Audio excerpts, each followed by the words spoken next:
ہم چاہتے ہیں کہ جو ہم نے چاہا ہے بس وہی ہو، جو ہم مانگ رہے ہیں بس وہی ملے۔ ہمیں لگتا ہے جو ہم مانگ رہے ہیں اس میں غلط ہی کیا ہے جو نہیں مل سکتا۔ ہمیں لگتا ہے بس وہی ہمارے لیے بہتر ہے۔ ایسا نہیں ہے۔ پتہ ہے ہم اللہ کے فیصلوں کے پیچھے مصلحتوں کو کبھی نہیں سمجھ سکتے۔ ابھی آپ کو لگ رہا ہوگا کہ آپ نے جو مانگا تھا وہ نہیں ملا۔ اتنی دعائیں مانگی پھر بھی دعا قبول ہوتی نظر نہیں آ رہی۔ سب کچھ آپ کے سوچے ہوئے راستے سے الگ ہے۔ لیکن اب پتہ ہے آپ کو کیا کرنا ہے، اپنے اللہ پر اور زیادہ یقین رکھنا ہے۔ یہی پوائنٹ ہوتا ہے جب شیطان آپ کو بہکاتا ہے۔ لیکن آپ نے اللہ پر اندھا بھروسہ کر لینا ہے کہ شیطان کے وسوسے آپ پر اثر ہی نہ کریں۔ ایسا کرنے کے لیے پہلے تو نگیٹو سوچیں جو ہیں ان کو ذہن سے نکال دینا ہے کہ اب کیا ہوگا۔ جو چاہا ہے وہ واقعی نہیں ملا تو کیا ہوگا؟ نہیں، اب اللہ پر یقین پختہ کرنے کا وقت ہے کہ جو چاہا ہے وہ ملے گا اور ضرور ملے گا، کیونکہ جس سے مانگا ہے وہ ہر چیز پر قادر ہے۔ راستے بھلے ہی مشکل ہوں، لیکن جب آپ اللہ کے لیے صبر کرتے ہیں اور جب منزل منچاہی ملنے کی امید ہو نا، تو راستے کے کانٹے چبھتے نہیں ہیں۔ پھر دل میں ایک یقین سا ہوتا ہے کہ اللہ بہترین کرنے والا ہے۔ آپ اس کے لیے صبر کرو اور وہ آپ کو خوش نہ کر دے، ایسا کیسے ہو سکتا ہے بھلا؟ اللہ کی محبت کی انتہا یہ ہے کہ جب اس کا بندہ دن بھر گناہ کرنے کے بعد رات کو سوتے ہوئے اس سے تہجد کی توفیق مانگتا ہے تو وہ رات کے آخری پہر اسے اپنے سامنے جھکا لیتا ہے۔ اس کا مطلب جانتے ہو؟ وہ اسے ان لوگوں میں شامل کر لیتا ہے جنہیں اس پہر سننے کے لیے وہ پہلے آسمان پر آ جاتا ہے اور پکارتا ہے کہ ہے کوئی مجھ سے مانگنے والا کہ میں اسے عطا کر دوں۔ کبھی غور کرو کہ اللہ خود تمہیں سننے کے لیے پہلے آسمان پر آ رہا ہے۔ پھر بتاؤ جس اللہ کو تم اتنے عزیز ہو اسی سے بدگمان ہو، جس کی محبت کا کوئی شمار نہیں، اس کے فیصلوں پر شک کرتے ہو، جس کی رحمت اس قدر وسیع ہے کہ وہ تم پر نچھاور کرتے نہیں تھکتا، اسے اللہ کو مناتے ہوئے تھک گئے ہو جب وہ خود کہتا ہے کہ مجھ سے مانگو میں دوں گا، تو پھر بھی قبولیت کا شک لیے بیٹھے ہو۔ وہ تمہارے لیے خود تشریف لا رہا ہے، پھر بھی اس تک پہنچنے سے کترا رہے ہو۔ وہ تمہیں سننے کے لیے منتظر ہے اور تم اسے انتظار کروائے جا رہے ہو۔ اسے تمہاری آواز پسند ہے تبھی تو تمہیں سننے آیا ہے۔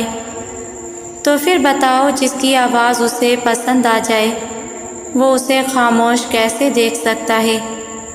جس کے بولنے سے اسے محبت ہو وہ اسے کیسے بولنے کا موقع نہیں دے گا؟ وہ تمہیں یہاں تک لایا ہے کیونکہ اس نے سب ایسے ہی چاہا تھا۔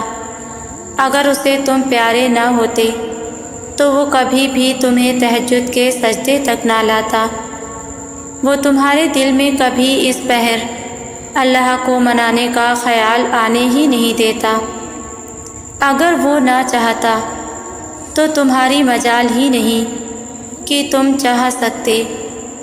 اگر وہ دعاؤں کی توفیق نہ دیتا تو تمہاری طاقت ہی نہیں تھی کہ لفظ زبان سے ادا کرتے۔ اگر وہ تم سے محبت نہ کرتا تو تمہیں خود کو پکارنے کا حق بھی نہ دیتا۔ لیکن وہ الودود ہے، بڑا محبت کرنے والا۔ اللہ پر یقین کامل رکھیں۔ کیا آپ کو پتہ ہے یقین کامل کا مطلب کیا ہے؟ یقین کامل کا مطلب ہے ہر طرح کے حالات میں صبر کرتے ہوئے اللہ پر بھروسہ کرنا اور شکوے شکایت سے باز رہنا۔ یقین کامل اور صبر ایسے خاموش ہتھیار ہیں جو بظاہر تو نظر نہیں آتے، مگر ان کا شور عرش پر اللہ کے روبرو ہوتا ہے۔ جب ہر در بند نظر آنے کے باوجود بھی تم بہت مان اور یقین سے دل میں دہراتے ہو یا زبان سے اقرار کرتے ہو کہ اللہ ہے نا، وہ کافی ہے، کیونکہ وہ سنتا ہے اور وہی سننے والا ہے، تو یہ یقین اور صبر اللہ کے روبرو تمہاری فریاد کرتے ہیں اور اللہ کو مناتے ہیں کہ تیرے بندے کو تجھ پر انتہا کا یقین ہے، اللہ اب اسے نواز دے۔ اور تب اللہ تمہیں اس طرح نوازتا ہے کہ دیکھنے والی آنکھ اور سننے والے کان حیران رہ جاتے ہیں۔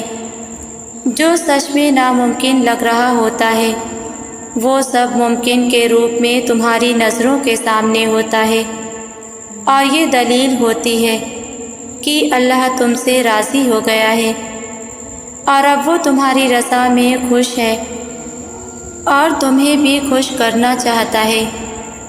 صبر اور یقین کرنے والے کبھی بھی خالی ہاتھ نہیں چھوڑے جاتے، بلکہ ہمیشہ بھر دیے جاتے ہیں اللہ کے خزانوں سے، دیر سے ہی صحیح، مگر وہ نوازتا ضرور ہے، اور یہی اس کی محبت کی ادا ہے۔ اللہ سے مانگ کر بھی اگر قبولیت کا شک رکھا تو کیسا یقین رکھا؟ اللہ تمہیں وہ دعائیں کیسے دے سکتا ہے جن کے بارے میں تم خود بھی الجھے ہوئے ہو، جن کے بارے میں تمہیں خود بھی نہیں پتہ کہ وہ دعائیں تمہیں چاہیے بھی ہیں یا نہیں، کیونکہ جس چیز کی چاہ ہوتی ہے اسے پانے کے لیے تو جتن کیے جاتے ہیں، اللہ سے لاڈ کیے جاتے ہیں، پھر یہ نہیں سوچا جاتا کہ اگر وہ چیز نہ ملی تو، اگر میری التجائیں رد ہو گئی تو، پھر تو بس پختہ یقین رکھ کر کہا جاتا ہے کہ اب تو اللہ کو منا کر ہی دم لینا ہے۔ اللہ سے دل سے مانگ کر کبھی بھی بے دل نہیں ہوتے، کیونکہ معجزے مایوسی کے خیالات ترک کر دینے والوں کے لیے ہوتے ہیں۔ اللہ کن ان کے لیے فرماتا ہے جو کسی کی بھی سوچ کی پرواہ کیے بغیر اپنی دعاؤں پہ ڈٹے رہتے ہیں۔ اللہ کی مدد تب آتی ہے جب تم نصیب سے بے غرض ہو جاتے ہو، یہ سوچ کر کہ میرا اللہ سب کچھ کر سکتا ہے۔ تمہیں تو خبر بھی نہیں کہ اللہ تمہارے لیے کیسے کیسے ذریعے بناتا ہے۔ تمہیں جو آخری وسیلہ لگ رہا ہوتا ہے، اصل میں وہ تو اللہ کے وسیلوں کا آغاز ہوتا ہے، کیونکہ تم اس کی صلاحیتوں کا گمان نہیں کر سکتے۔ تم یہ کبھی نہیں سمجھ سکتے کہ اس نے کن کن بہانوں سے تمہیں نوازنے کے منصوبے بنائے ہیں اور کن کن راستوں سے اس نے تمہیں عطا کرنا ہے۔ یہی خاصیت ہے ہمارے رب کی کہ وہ ہماری پسند ہم تک لانے سے کبھی بھی انکار نہیں کرتا۔ قبولیت کی ایک راہ بند ہو جائے تو وہ فوراً دوسری راہ دکھا دیتا ہے۔ اللہ معجزوں سے پہلے دعاؤں کے وسیلے بناتا ہے، وہ راستوں سے پہلے تمہیں ان کے لیے تیار کرتا ہے۔ تم ابھی جس جگہ پہ ہو اس جگہ سے گزر کر ہی تمہیں وہاں تک لایا جائے گا جہاں تم جانا چاہتے ہو۔ تمہیں لگتا ہے کہ جو دروازہ تم نے سوچ رکھا تھا بس اسی کے کھلنے سے تم اس تک پہنچ سکتے ہو جو تمہیں چاہیے تھا، لیکن کیا تم نے کبھی یہ سوچا ہے کہ اگر اللہ کی پسند کا راستہ تمہیں اس چیز تک لے گیا جسے تمہاری دعائیں بھی تم تک نہیں لا سکتی تھی، ہو سکتا ہے کہ جس وقت وہ چیزیں تم مانگ رہے تھے اگر وہ اسی وقت تمہیں مل جاتی تو وہ زیادہ دیر تک تمہارے پاس رہ ہی نہ پاتی۔ ہو سکتا ہے کہ اللہ کو تمہارا یقین اور تمہارا مانگنا اتنا پسند آ گیا ہو کہ اللہ نے اس چیز کو ہمیشہ کے لیے تمہارا بنانے کے لیے یہ دیر کی ہو۔ صلہ بڑھانے کے لیے اللہ انتظار بھی بڑھا دیتا ہے، اور تمہیں تو اندازہ بھی نہیں ہے کیسے تمہارا اللہ آنکھ کے سامنے اور آنکھ کے اندر کا منظر بدل دیتا ہے۔ تمہارا اللہ پل میں کیا سے کیا کر دے، تم تو یہ سوچ بھی نہیں سکتے۔ اللہ الوکیل ہے، کاموں کو سنوارنے والا، تو پھر اس پر بھروسہ رکھو۔ تمہاری دعاؤں کو اس نے اپنے پاس سنبھال رکھا ہے، اور ان کے اجر میں وہ تمہیں بہت بہترین سے نوازے گا۔ جب وہ خود تمہیں اپنے در پر بلاتا ہے، دعا مانگنے کی رو کر خود کو منانے کی توفیق دیتا ہے، تو پھر کیوں تم قبولیت کا یقین ہی نہیں رکھتے؟ یہ یقین ہی تو ہے جو دعاؤں کو ان کا مقام دلواتا ہے، جو اللہ کے در پر بار بار دستک دیتی دعاؤں کو کن فیکون کے معجزوں تک لے جاتا ہے۔ جانتے ہو اللہ کو اپنے بندے کی پکار بہت پسند ہے، وہ تو بہت ناز کرتا ہے جب تم اس کے حضور روتے ہو کہ یا اللہ بے بس ہوں، مگر آپ کے بس میں تو سب ہے۔ یا اللہ مجھے اس چیز کی ضرورت ہے، اس لیے آپ کے سامنے ہاتھ پھیلا رہا ہوں۔ ایک جگہ حدیث سے ثابت ہے، صحیح مسلم کی روایت ہے کہ بندے کی دعا اس وقت تک قبول ہوتی رہتی ہے جب تک وہ جلدی نہیں مچاتا۔ کہا گیا اللہ کے رسول صلی اللہ علیہ وسلم جلدی مچانے سے کیا مراد ہے؟ تو آپ صلی اللہ علیہ وسلم نے فرمایا کہ وہ یہ کہنے لگ جائیں کہ میں نے بہت زیادہ دعائیں مانگی لیکن اللہ میری دعا قبول نہیں فرماتا، اور وہ یہ کہہ کر تھک ہار جاتا ہے اور دعا کرنا ہی چھوڑ دیتا ہے۔ اگر آج اصلاح حاصل کی بے چینی اور نہ ملنے کی تڑپ نے تمہاری مسکراہٹ چھین لی ہے، تو یاد رکھو کہ اکثر تم اپنی محدود نظر سے اس چھوٹی سی دنیا کو دیکھ کر اس بڑی غلط فہمی میں مبتلا ہو جاتے ہو کہ خدا کی خدائی میں تمہارا بھی کچھ اختیار ہے، اور تم اپنے دکھ اور اپنی مشکلات کو اپنے زور بازو جیسے چاہو حل کر سکتے ہو۔ مگر جب تمہاری کوشش الٹی پڑنے لگتی ہے تو تمہاری نگاہیں اپنے رب کی مدد کو تلاش کرنے لگتی ہیں۔ اگر تم ذرا غور کرو کہ اگر انسان کو یہ قدرت حاصل ہوتی کہ وہ جب چاہے جیسے چاہے اپنی پسندیدہ چیزوں کو حاصل کر لے تو دنیا کا نظام درہم برہم ہو جاتا۔ جانتے ہو تمہاری زندگی کا بیسٹ پلانر صرف اللہ ہے کہ تمہیں کون سی چیز اور کب کیسے عطا کرنی ہے۔ بے شک وہ اس کی بہترین حکمت عملی کرنے والا ہے۔ وہ عالی ظرف اور مہربان رب تمہاری چاہتیں پوری کرنے سے قاصر نہیں۔ جو چیز بھی تمہاری زندگی کے لیے ضروری ہوتی ہے وہ رحمان اس کی تدبیریں بھی خود بناتا ہے۔ اللہ تعالیٰ خود قرآن میں فرماتا ہے کہ بس اپنے رب کا فیصلہ صادر ہونے تک صبر کرو۔ سنو، اگر تم چاہتے ہو نا کہ تمہاری بار بار مانگی وہ چیز تمہیں حاصل ہو جائے تو جان لو کہ اللہ کا کون تب آتا ہے جب تم اللہ سے اپنی پسندیدہ چیز حاصل کرنے کے لیے اللہ کو اس کے من پسند انداز میں مناتے ہو۔ اور جانتے ہو اس کا من پسند انداز کیا ہوتا ہے؟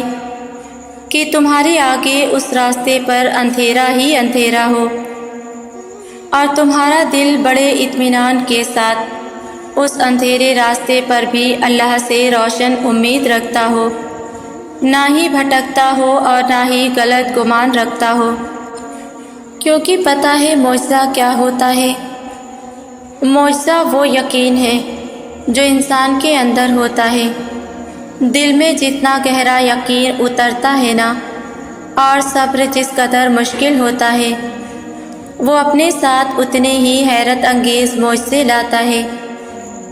اور جان رکھو کہ جب تم انتقام کی قدرت ہونے کے باوجود بھی معافی سے کام لیتے ہو اور اپنا معاملہ دل سے اللہ کے حوالے کرنے لگتے ہو، تو جان لو کہ تمام خطرات کے طوفان ہوں یا پریشانیوں کا ہجوم، تمہارا یہ اللہ بھروسہ ایسے عجیب اسباب پیدا فرمائے گا کہ تمہاری ظاہری آنکھیں دیکھتی رہ جائیں گی۔ اللہ تعالیٰ اپنی کتاب قرآن مجید میں یہ بات صاف صاف الفاظوں میں واضح کر دی ہے۔ اللہ فرماتا ہے کہ میں پکارنے والے کی دعا کو ہرگز رد نہیں کرتا، اور جو لوگ مجھ سے دعا کرتے ہیں میں ان کی دعاؤں کو سنتا ہوں اور ان کی باتوں کا جواب بھی دیتا ہوں۔ تمہاری بار بار مانگی دعا قبولیت سے محروم نہیں ہوتی۔ اللہ تمہاری دعاؤں کے جواب ان 3 طریقوں سے دیتا ہے۔ یا تو وہ اسی چیز کو تمہارے نصیب کا حصہ بناتا ہے جسے تم اپنی دعاؤں میں اللہ سے بار بار مانگ رہے ہو، یا تو وہ تمہیں اپنی طرف آنے کا راستہ دکھانا چاہتا ہے، یعنی تمہیں خود سے قریب کرنا چاہتا ہے، یا پھر وہ کوئی بہترین انتخاب تمہارے لیے کرنا چاہتا ہے اور تمہارا دل بدل کر تمہیں وہ چیز عطا کرتا ہے جو تمہاری حقیقی خوشیوں کا باعث ہوتی ہے۔ جانتے ہو جب تم حاصل چیزوں پر خوش رہنا سیکھ لیتے ہو تو یہ نشانی ہے کہ وہ رحمان تمہیں لا حاصل کی ان عطاؤں سے بھی نوازنے والا ہے جس کا خیال تمہارے دل کو بے چین رکھتا ہے۔ حضرت علی رضی اللہ تعالیٰ عنہ نے فرمایا کہ اللہ تمہارے راستوں کو موڑتا ہے، تمہاری دعاؤں کو نہیں۔ وہ تمہیں اپنے طریقے سے تمہاری من پسند منزل تک لے جاتا ہے۔ اللہ فرماتا ہے، اس وقت کو یاد کرو جب تم اپنے رب سے فریاد کر رہے تھے، پھر اللہ نے تمہاری دعا سن لی۔ قرآن کہتا ہے تمہارا رب تم پر اپنی رحمت کا دامن وسیع کرے گا اور تمہارے کام کے لیے سر و سامان مہیا کرے گا۔ دیکھیں اگر کچھ چیزیں وقت سے پہلے طلب کر لی جائیں تو اس کا عین وقت پر حاصل بھی آپ کو حاصل نہیں لگے گا۔ آپ اس بے وقت چیز سے مکمل خوشی حاصل نہیں کر سکیں گے۔ مطلب اگر آپ کو کچھ چاہیے تو ابھی چاہیے اور فوراً، بس وہ چیز وہ شخص آپ کو ایک دفعہ مل جائے صحیح، اور اگر نہ ملے تو رونا دھونا شروع کر دیتے ہیں۔ حالانکہ آپ کی یہ بے وجہ کی جلد بازیاں آپ کو مکمل مایوس کر دیتی ہیں اور وقت پر ملنے والی خوشی کو کم کر دیتی ہیں، جبکہ اللہ پاک نے قرآن میں واضح فرما دیا ہے کہ ہر چیز کا وقت مقرر ہے۔ تو پھر آخر یہ کیسی بے چینی، یہ کیسی بے سکونی، یہ کیسی اکتاہٹ ہے؟ دیکھیں کچھ چیزیں صحیح وقت میں صحیح موقع پر ملے تو ہی آپ کی بے لوث راحت کا باعث بنیں گی، اور اگر وقت سے پہلے دریافت ہو جائیں تو آپ کی ہستی کھیلتی ذات کو مکمل توڑ کر بھی رکھ سکتی ہیں۔ اور یاد رکھیں اللہ کے فیصلے اللہ تک ہی محدود رہنے دیجیے، ورنہ ان فیصلوں کا اختیار اگر آپ خود لے لیں گے تو ہر بے وقت چیز آپ کو مایوسی کی طرف گھسیٹتی چلی جائے گی اور آپ کو زندگی کے ایسے موڑ پر لے جائے گی جہاں آپ اور آپ کے اپنے ہاتھوں کی کمائی سے آپ کی بکھری ہوئی زندگی ہوگی۔ دیکھیں وقت بدلنے میں ایک پل نہیں لگتا، بس آپ کو اللہ پر اپنے یقین کا دامن تھامے رکھنا ہے۔ پھر دیکھیے گا آپ کے خستہ حالات ایسے تبدیل ہوں گے کہ آپ کو خود پر بھی یقین نہیں آ رہا ہوگا اور من ہی من میں خود سے کئی سوالاتوں سے جوجھ رہے ہوں گے کہ کیا واقعی میں اس کے قابل تھا؟ کیا واقعی میں یہ میرے ہی مقدر میں تھا؟ کیا واقعی میں میرے خواب اتنے ہی بڑے تھے جتنا خدا نے مجھے اب نواز دیا؟ یہ سبھی سوالات آپ کی ذات کو ساری زندگی ایک سوالیہ نشان بنا دیں گے۔ اور لوگوں کی نظر میں آپ کو ایسا بلند مقام عطا فرما دیں گے کہ آپ کا نصیب لوگوں کی ایک کثرت بھری خواہش بن جائے گا۔ اور دیکھیں، جب اللہ نوازتا ہے نا، تو وہ اپنی اوقات، آپ کی قابلیت، آپ کا مقام نہیں دیکھتا، بلکہ وہ اپنی ذات سے وابستہ آپ کی یقین کی ڈور سے بڑھ کر آپ کو نوازتا ہے، کیونکہ یقیناً آپ کے مانگنے میں کمی ہو سکتی ہے مگر اس کے نوازنے میں ہرگز نہیں۔ اس لیے اللہ سے اللہ کی حکمت کے مطابق ہی مانگا کریں، نہ کہ اپنی اوقات کے۔ وہ نوازنے پر آئے تو پوری دنیا کو آپ کے قدموں میں لا کر رکھ دے، پھر بھی اس کی نوازش میں کوئی کمی نہ ہوگی کبھی۔ بلند جتنا بھی ہے مقام تیرا، اس میں تیرا کوئی کمال نہیں۔ خدا نوازنے پر آئے تو کب دیکھتا ہے کسی فقیر کی اوقات بھی؟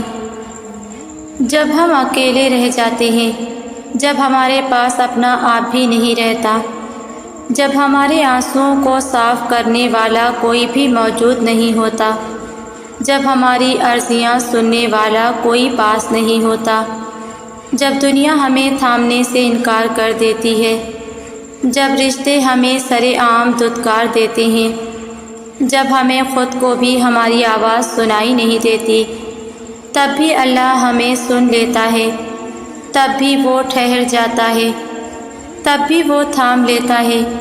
جب کوئی دوسرا نہیں ہوتا، تب ایک وہی تو ہوتا ہے ہمارے ساتھ اور بے حد پاس۔ اور شاید اس حقیقت سے زیادہ خوبصورت اور پرسکون حقیقت اور کوئی نہیں کہ سب بدل جاتا ہے پر وہ کبھی نہیں بدلتا۔ سب چھوڑ جاتے ہیں پر اللہ کبھی نہیں چھوڑتا۔ ہم اس سے فاصلہ بڑھا دیتے ہیں پر وہ ہم سے فاصلہ کبھی نہیں بڑھاتا۔ جب وہ پاس ہوتا ہے تب کوئی بھی پاس نہیں ہوتا، اور تب پتہ چلتا ہے کہ صرف اللہ کا پاس ہونا کتنا بہتر ہے۔ بے شک ایک اللہ ہی تو ہے جو ہمارے ساتھ رہتا ہے۔ کسی بھی انسان میں یہ ظرف ہو ہی نہیں سکتا کہ آپ کی غلطیوں کو جاننے کے بعد وہ آپ کے ساتھ رہے۔ بہت کم لوگ ہوتے ہیں ایسے، لیکن اللہ ہمیں ہماری غلطیوں پر بھی نہیں چھوڑتا ہمیں، اور یہ صرف اللہ ہی ہے جو ہمارے بارے میں سب کچھ جانتا بھی ہے اور پھر بھی ہمیں اکیلا نہیں چھوڑتا، ہماری غلطیوں کو معاف کرتا ہے اور ہمیں ان غلطیوں گناہوں کی وجہ سے کبھی کسی کے سامنے شرمندہ نہیں ہونے دیتا، بلکہ وہ ذات تو اتنی عظیم ہے کہ ہمارے گناہوں کو، ہماری غلطیوں کو چھپاتا ہے دوسرے انسانوں سے کہ ان کے بنا پر کوئی ہمیں جج نہ کرے۔ اتنا غفور الرحیم ہے میرا اللہ، اور یہ ہم ناشکر انسان ہی ہیں جو ہم اپنے اس رب کو بھولے ہوئے ہیں جو ہمیں ہر وقت یاد رکھتا ہے۔ جب ہم پریشان ہوتے ہیں تو وہ ہماری پریشانیوں کو سمجھتا ہے اور اس سے نکالتا ہے۔ تو بس کوشش کرو، اگر اللہ کو پانے کے لیے ہمیں بہت کچھ کھونا بھی پڑے تو کوئی بات نہیں، کیونکہ اگر اللہ کو پا لیا ہم نے تو اور کیا چاہیے ہمیں۔ اللہ سے ہمیشہ اللہ ہی کو مانگو، باقی سب وہ خود دے گا۔ بس آپ کا ایمان سچا اور پختہ ہونا چاہیے اپنے اللہ پر۔ اکثر لوگ غلطیوں اور گناہوں کے بعد رب کے حضور جانے سے بہت گھبراتے ہیں کہ میں تو اتنا گناہ گار ہوں، میں تو اینڈ لیول تک گناہ کر چکا ہوں، اب تو میرا ٹھکانہ جہنم ہی ہوگا، بھلا مجھے کہاں جنت نصیب ہو سکتی ہے۔ بھلا میں اتنے گناہوں کے باوجود بھی کیسے جنت کی طلب کر سکتا ہوں؟ میرے نماز ادا کرنے سے کیا ہو جانا ہے؟ مجھے کون سا معافی مل جائے گی؟ میں تو اس کی معافی کے بھی لائق نہیں۔ آپ یہ ساری خیالی باتیں سوچ کر اپنے رب کی بارگاہ میں جانا چھوڑ دیتے ہیں۔ اور مزید گناہوں میں ڈھلتے چلے جاتے ہیں، جبکہ یہ سارے خیال آپ کے اپنے ہی ہوتے ہیں۔ یہ آپ کا اپنا دل ہی ہے جو آپ کو معاف کرنے پر راضی نہیں ہو رہا اور آپ کو مزید گمراہیوں میں ڈھکیل رہا ہے۔ پر ہمارا رب تو بہت رحمان اور رحیم ہے، وہ تو ہم سے 70 ماؤں سے کئی گنا زیادہ محبت کرتا ہے، وہ تو ماؤں سے بھی کئی گنا زیادہ موم دل رکھتا ہے۔ وہ تو ہمارے توبہ کے ایک آنسو سے ہمارے پچھلے تمام گناہ کو بھلا کر ہمیں اپنے آغوش میں لے لیتا ہے۔ وہ رب ہی ہے جو ہمیں اس کی طرف رجوع کرنے سے پچھلے تمام گناہ گنواتا نہیں ہے، بلکہ ہمارے دل سے بھی ہمارے وہ تمام گناہوں کی یاد کو مٹا دیتا ہے۔ اکثر آپ نے دیکھا ہوگا جب ہم اپنے رب کے حضور مسلسل رک کرتے رہتے ہیں تو ہمیں اپنا آپ پاک لگنے لگتا ہے، اور یاد کرنے پر بھی ہمیں ہمارے پچھلے تمام گناہ یاد نہیں آتے۔ یہی تو ہمارے رب کی بڑائی ہے اور اس کی ہم سے بے پناہ محبت کی دلیل ہے۔ وہ نہیں چاہتا کہ میرا بندہ بار بار شرمندہ ہو، وہ بار بار میری طرف رجوع کرنے سے اپنے پچھلے گناہ یاد کرے۔ جب میں اپنے بندے کی توبہ قبول کر چکا ہوں تو میرا بندہ کیسے نہ خود کو پاک سمجھے، وہ کیسے نہ خود کو معاف کرے۔ جب میں بھلا چکا ہوں تو وہ کیسے نہ بھولے۔ جب میں اپنے بندے سے محبت کرتا ہوں تو وہ کیسے نہ خود سے محبت کرے۔ وہ میری چاہت ہے، پھر وہ کیسے نہ میری چاہت کو عطا کرے، پھر وہ کیسے نہ میری چاہت کی اطاعت کرے۔ یہی تو ہمارے رب کی ہم سے خالص اور پاک محبت ہے، جسے سمجھنے اور پانے میں ہم اپنی کئی عمریں گنوا دیتے ہیں۔ تو لوٹ آؤ اس کی طرف، وہ تھام لے گا تمہیں اپنی طرف۔ وہ گناہوں کے سمندر میں ایک قطرہ توبہ کا تھما دیتا ہے، وہ 1000 آنسوؤں کی قطار میں ایک ندامت کا آنسو پار لگا دیتا ہے۔ وہ رب ہی تو ہے جو اپنے گناہگار بندے کو جہنم سے بچا کر جنت میں پہنچا دیتا ہے۔ کبھی کبھار ہمیں ایسا لگتا ہے جیسے ہماری ساری دعائیں رد ہو گئی ہیں، جیسے اللہ ہماری دعائیں سن نہیں رہا، جیسے اللہ ہم سے پیار نہیں کرتا، اور یہ سوچتے سوچتے ہی ہم اللہ سے اتنا دور ہو جاتے ہیں کہ ہمیں خود بھی پتہ نہیں چلتا۔ پھر نہ رونقیں متاثر کرتی ہیں اور نہ کہیں سکون ملتا ہے، وجود ایک ہی لمحے میں تمام جذبوں سے خالی ہو جاتا ہے۔ دنیا کو لگتا ہے ہم ضد کر رہے ہیں اللہ سے، لیکن یہ تو بس اللہ ہی جانتا ہے کہ وہ ضد نہیں بلکہ ہمارا اس تکلیف اور اذیت کو ظاہر کرنے کا انداز ہے، اور اللہ تو دعائیں کبھی رد کرتا ہی نہیں ہے۔ وہ تو کہتا ہے تم جیسا میرا گمان کرو گے ویسا ہی مجھے پاؤ گے۔